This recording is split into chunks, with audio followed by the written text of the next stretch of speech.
Hello, everybody. Andy Jacob here with the DotCom Magazine Entrepreneur Spotlight Series. We have a great show today, a fascinating show, for all the people that tune into all of our shows and love the entrepreneurs we bring on. We have a real leader in his space on the show today. We're going to learn so much from him. His name is Mr. Vahe Karapetian, and of course, he is the co-founder and CEO of MFMsoft. Great timing to have Nick on the show. They just won a big award for their incredible sort of technology-driven AI platform called Moby IT. We're going to talk about Moby during the interview today. If you love AI and love leaders in their particular space to learn from, Nick is one of those guys that just has so much information. We have so many questions for Nick. What he and his team are doing is remarkable. And they've also built a great corporate culture as well. Nick, welcome to the DotCom Magazine Entrepreneur Spotlight Series today. Thanks, Andy, for having us. Appreciate it. It's great to have you. I mean, here we go.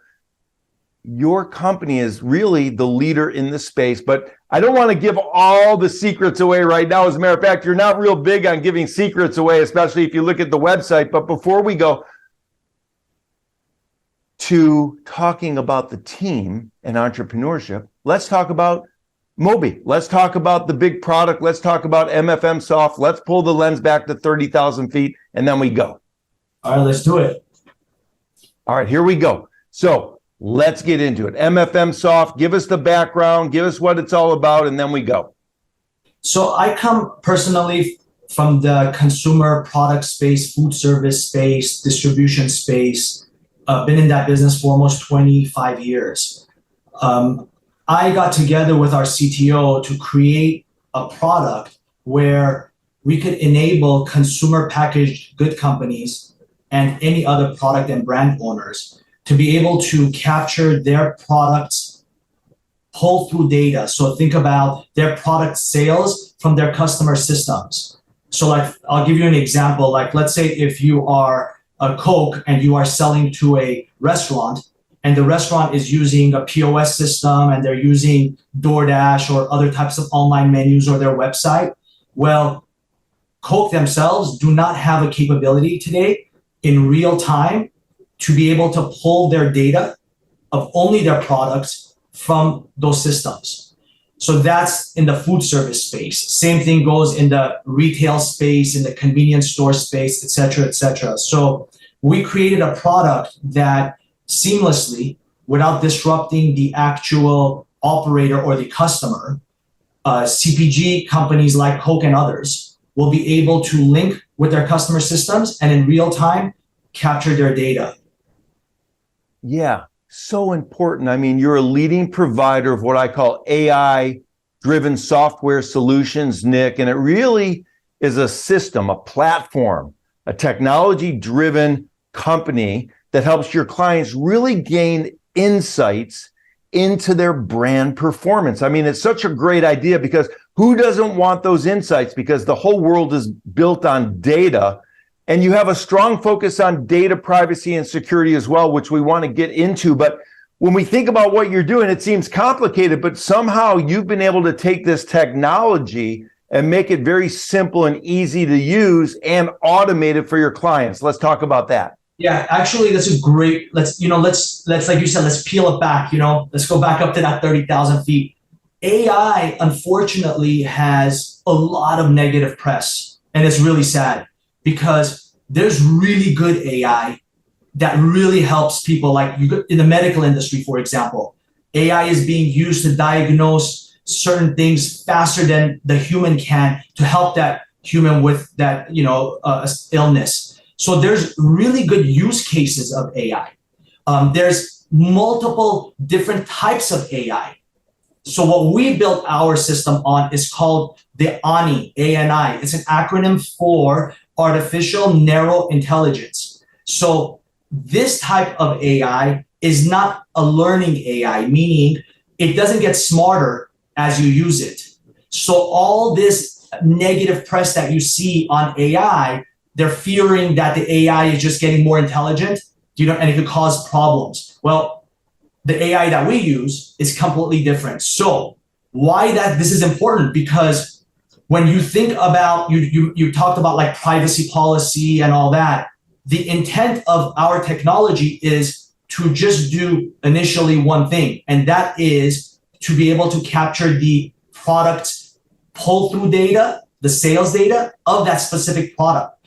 So going back to the example of Coke and the restaurant, if the restaurant is selling other products besides Coke, Coke will not be able to capture that data because our AI is embedded into just the UPC of Coke's products that live in that customer's system.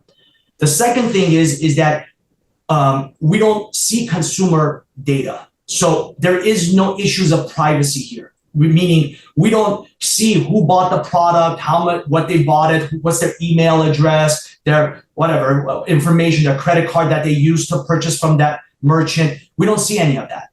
Again, it's only specific to the UPC. Third, the actual customer or the operator, let's say, again, back to this example, the restaurant. The restaurant is the one that's initiating through a very simple and seamless process that we built, the actual AI to live in their system so that, in this example, Coke could be able to get their data. So in multiple ways, we have created the security and the protection, not only on the consumer side, but also on the operator side, so that the AI could work in the right environment and help CPG companies get their data as they need it. Yeah, I love it, Nick. It makes sense. You're using the ANI. And of course, let's stay with your example. So we have the restaurant. You're using Coke as the example, which is fine. And also there's the consumers that go to the restaurant. So what benefits do the clients receive? Is there a benefit for the restaurant and Coke in this example? And if there are, let's talk about those. So before we talk about that, I talked about how Moby does the data part. There's another thing that Moby does. Moby's AI also identifies for, in this example for Coke, if that customer, which is the restaurant operator, is using any online consumer-facing menus. So think about like DoorDash or Grubhub or their own menu, like on their, like a website of theirs. When it identifies it, the AI instantly, for the restaurant operator, updates all the images on their online menu with the Coke product images. So if you think about it, the trademark of Coke belongs to Coke, it doesn't belong to the restaurant operator. In today's world, the solutions that restaurant operators have to put Coke product images up on their menu is all manual. Or, so they have to manually get it and do it, or they can go to places like Salsify, and these are like Dropbox. These are like, imagine centers where Coke has put images there, and manually you got to go and do it as an operator. Well, most of these independent operators, they're mom and pop places. They have absolutely no time, no knowledge. Do you see what I'm saying? To be able to go and do those type of tasks. So what our system does is all automated. It knows automatically, oh, this is, for example, Toast's online menu. Instantly, it'll put the Coke's products into the beverage category if it's there or it's not there. If it's there already, it'll replace it. If it's not there, it'll inject it. So that is very, very important. So you ask, what is it in it for the operator, the restaurant? So if you go to, let's say, DoorDash's website or Grubhub's website, it's all over the place where they say, hey, the more images you have and the more product placement you have, your sales go up by like 33%. That's 30%. These are numbers that they throw around. This is not us. This is what they're saying. There's actually truth to that. So by Coke or by these CPG companies having their products presented on their customers' online menus in the right way, definitely it drives sales up. There's no doubt about it. Now, we don't make money on that as a software company, but that's the benefit that the operator gets. And it's even the benefit that a DoorDash and a Grubhub will get because they make a percentage from the operator on those sales. Now, some of the CPG companies give rebates. So rebates are monies that they pay back to restaurants for volume of business. So obviously, if the restaurant's able to sell more, in this case, example, Coca-Cola products, they're going to not only make more money by selling more Coke, but they're also going to make more money from Coke on their rebate dollars. So it's a seamless situation for the restaurant operator. It doesn't cost the restaurant operator a dollar. The license is not to the restaurant operator, it's actually to the CPG company. And it benefits the CPG company. They get their data and their product on the menu. And it benefits the operator because they're able to hopefully increase their sales, and maybe make some more rebate dollars back. Wow, I love it. What a great explanation. What an interesting insight into what you do. And for the people watching the show, Nick and his team, 20,000 plus users, 120,000 plus online menus, 150 plus brands.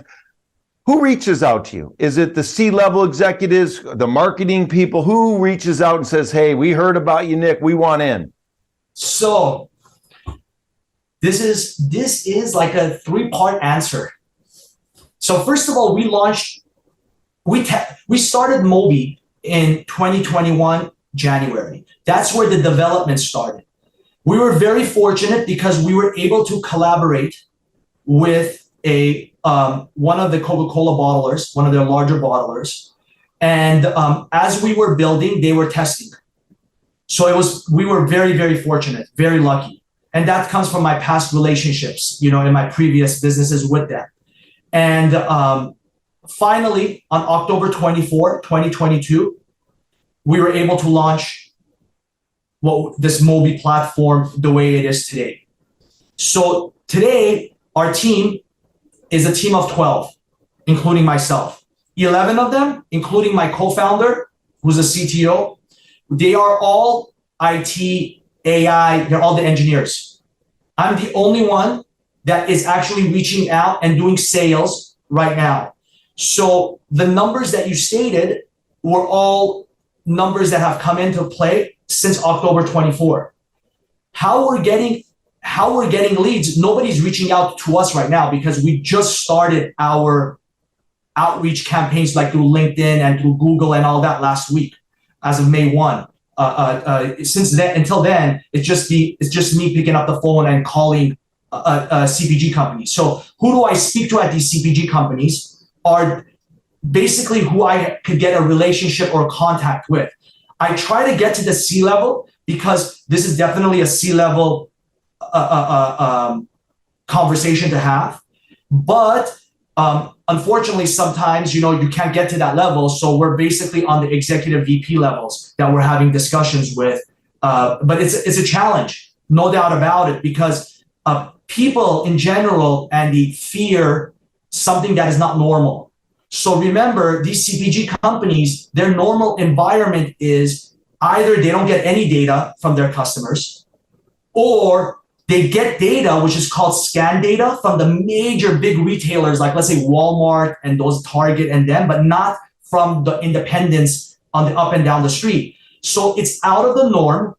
So a lot of VPs, it's not normal for them to think this in this box right now. And because they never thought about, hold on, is there really a solution that could get our products on the online menus like this? It never passed their mind. So when you speak to them, if they first come out like they're super excited, they're like, oh my God, this is like the greatest thing in the world. You're talking our talk, and then they go MIA. I'll send out emails, responses to our Zoom calls and all that, and they'll be completely MIA. But fortunately, we still have more of the other side, that is signing up versus the ones that aren't. Wow, it's incredible. And of course, you had a big question, how do these companies capture their product sales data really in real time from their distributors, retailers, food service operators, and others that are selling their product? And you came up with the answer. That's a perfect entrepreneurial story. It's amazing. Now, let's talk about that data. It's real time. How does it flow? Does it flow through the cloud? Do you have a proprietary system? Can you share with us what you can share? I know some of it's secretive. it's a secret sauce, but how does that data get sent in real time to your clients? So I'm gonna try to give as much information as possible. Keeping certain things under the radar. When a CPG company or any product or brand owner licenses Moby, they get a dashboard. In that dashboard is where they will be able to receive all the data points. Now, how do they receive the data? The customer, let's say in this case, the restaurant operator, let's go back to that same example, will select from a digital form that the dashboard creates that has all of the license holders' products that are embedded with our AI technology. Then the customer selects their systems that they are using. Toast, whatever POS system, ERP system, online menu system, even proprietary systems that they're using. When they do that, just like you do on your phone, like if you got a new Apple phone and you want to put LinkedIn on your phone, you go to the App Store, you download the app, and then the first thing that comes up is the login and password. Well, the Apple phone doesn't know yet your login and password to open up the LinkedIn on their phone. So you have to put in yourself the login and password. Same thing happens to us in this case. The customer, in this case the restaurant, puts in their login and password of their system that they are using. When they do that, our technology immediately gets injected, those products into that system. And now that our products are living, in this case, the Coke products are living in that system in real time. What's so beautiful is this. This is not API. So I don't know if you're familiar with API, but this is not API connection. So you are limiting, if not eliminating completely any malware, any issues of bugs, because there is no line of communication. The communication now is through that specific AI back to that dashboard that I was telling you about on what and when it was sold. So every time it's getting sold, it's just reporting it right back into that dashboard. Now we have what we call one-dimensional, very standard reporting capabilities. What we encourage to the license holders is for them to sync all that data into their internal systems and then go and use an analytic company, software, whatever, to run more advanced reporting, because we're not an analytic company or a data aggregator. We're just a software that enables you to capture your data. Wow. Brilliant. I mean, what a team you've put together. I mean, we spoke about it earlier prior to the interview, but you're very, very dedicated to building the team culture. You've built something that's really remarkable. And of course, we have some photos behind you. We've got LeBron's jersey. We've got some basketball dream team photos. I know you love basketball, so you understand the importance of teamwork. How important is your idea of building a great team in the success of what you're doing at MFMsoft? So, Andy, I've been fortunate to be able to build and exit from multiple companies. I've been the CEO on most of them, or the chairman of the board, or had a very vital investment role. I took on this project myself.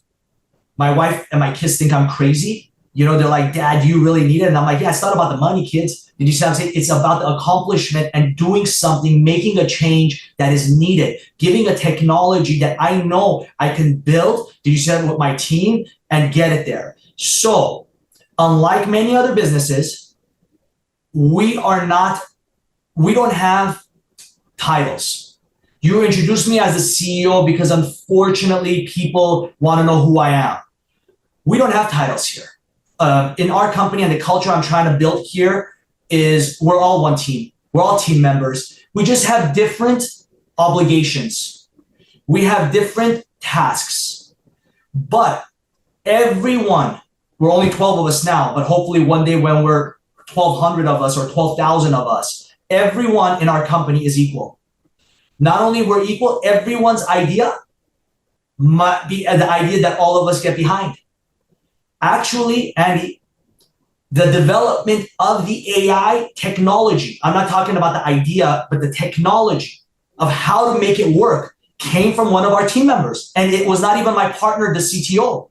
It was actually one of the engineers that we had, that he came up and said, hold on, I figured out exactly how I can build this, this way. So to us, I'm against the titles. If you came into my office, I don't have a rectangular desk with edges and all that. No, it seems like you wouldn't know who has what title or who has what position, because that's the culture I'm trying to build here. So I think that answers the question that you're asking me about seeing team member on my name, probably on my website.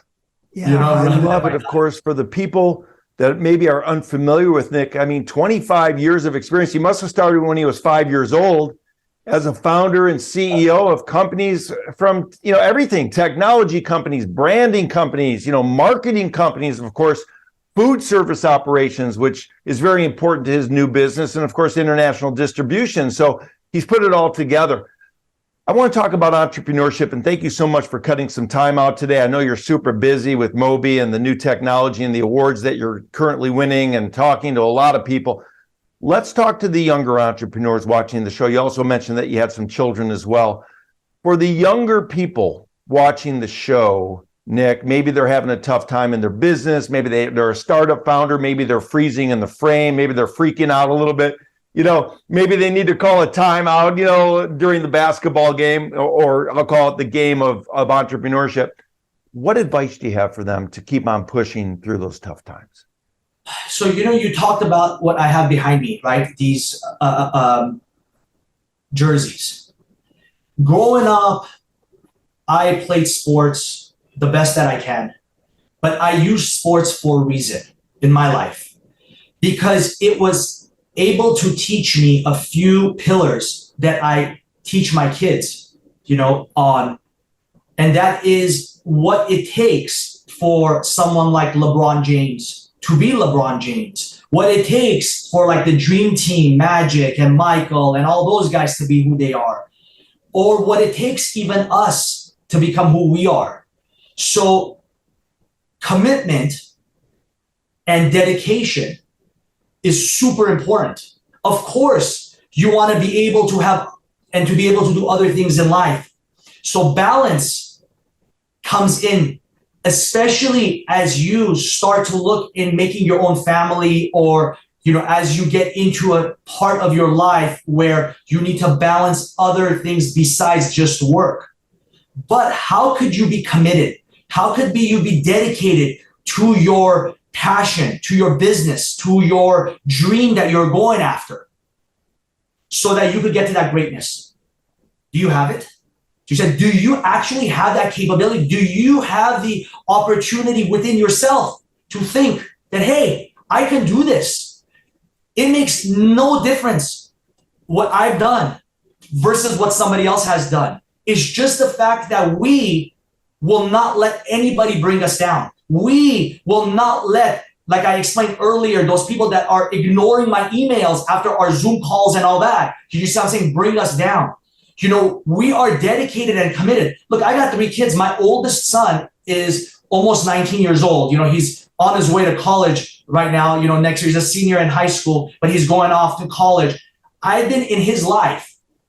As I was building my companies, I was going to his plays, to his events, to his sports that he was playing in, to his film things that he was producing. I was involved in my kid's life while I was building my businesses. Why? Because I learned it from an early age. I learned when I was young how to be able to give and commit to my passion. So as you can see from my, probably the way I'm speaking, the passion that I have inside for what I do is key. I don't consider what I do work, because I love it so much. It creates passion inside of me to do it. So my advice that I give is that never give up. My father immigrated to this country. I was born here, but my father says this, to me and to people all the time, that This is the greatest country in the world because this country gives all of us the opportunity. You know, it gives us the opportunity, do you see something, to make it. Believe me, the grass ain't greener on the other side. Forget about the other country. I'm not trying to knock any other country down, but we're living here in the United States. And if I'm speaking to that audience, you said today, you've got the opportunity. Take that opportunity. Don't worry about it. But be committed. You said, don't let distractions, did you say, alter your route? And no matter what, balance your life so that you can be able to also have fun while you're doing it. Wow. Wow, Nick, that's powerful. For the entrepreneurs watching the show, rewind it. I mean, I would have loved to have been around your dinner table with your 3 sons with this powerful, motivational, and, you know, empowering, passionate thinking that you have. It's incredible, Nick. And that's why MFMsoft is doing such great work. Of course, you have Moby, the great team. I know you've only cut out a certain amount of time, but man, oh man, this has been great. I want to thank you so much for coming on the .com Magazine Entrepreneur Spotlight Series today. This has been fantastic. Thank you, Andy. Appreciate it.